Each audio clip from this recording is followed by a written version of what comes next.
calçadas aqui do governador Valadares, uma pessoa que não tinha família, não tinha esposa, mas era conhecedor da palavra. Estava neste mundo aí de droga, estava neste mundo aí fora de prostituição, mas era conhecedor da palavra e batizado nas águas. Mas estava neste mundo aí, ó, cego espiritualmente. Aleluia, glória a Deus. Mas sabe o que eu quero te dizer nesta noite, igreja do Senhor? Quando nós temos um chamado, não tem para onde a gente correr, é melhor obedecer.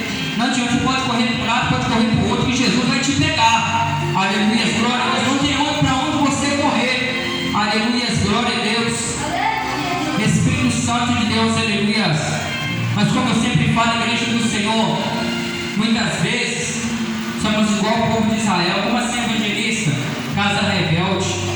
Não queremos ouvir a voz do Senhor, não queremos ouvir os profetas, não qual Deus usa para falar conosco nessa terra, e preferimos um caminho aí fora, preferimos, aleluia, Deus, a porta dada. Como assim, evangelista? O caminho fácil, o caminho das coisas fáceis, aleluia, glória a Deus. Só que Deus permite, igreja do Senhor, a gente passar por certas situações, para a gente entender que sem Ele a gente não é nada, para a gente entender que a gente é dependente dEle, precisa dEle, aleluia.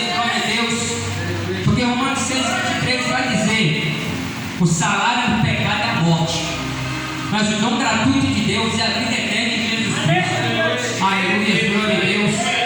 Aleluia, Espírito Santo de Deus, uma pessoa, aleluia, glória a Deus, a qual ficou 11 anos